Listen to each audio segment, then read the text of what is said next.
sino naman ang mangin champion sa aton tribal competition ini nga 2025? May bet na kamo? Sinong inyo bet? Abe? Ano nga barangay? Uno. O dong mabatian ko ba sino mo muna? Ang aton nga mga daog diri kambal ni Mayor amo ma-represent sa aton nga syudad sa Panaad Festival. Isa nga nanutaran ko kagina nga do kanami ka mga unique sa mga istorya sa aton mga tribo nga nag-present. Isa ina ka-importante nga butanga kung kita magpresenta kung mag-compete nito sa Panaad. Definitely, dako gid ang chance ta nga mga daog.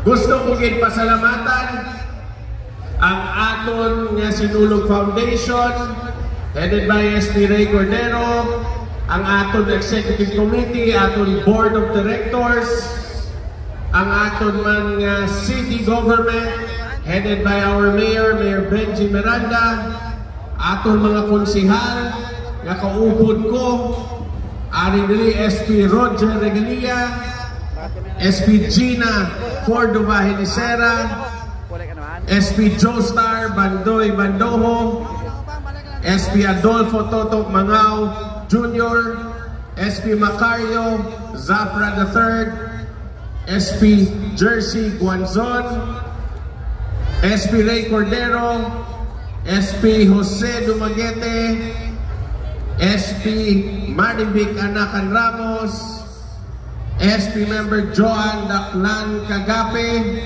ang aton dayon nga SK Federation President Ernie Limona, kag aton man Indigenous Peoples Mandatory Representative SP Jeneline Largado Sakadan.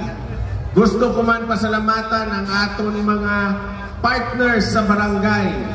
Bilog nga selebrasyon sang aton sinulog, ara gid ang aton 32 ka barangay nga nagapartisipar kag nagasuporta. Siyempre ginapangunahan sang aton liga ng mga barangay president, Honorable SP Member Rico Regalia.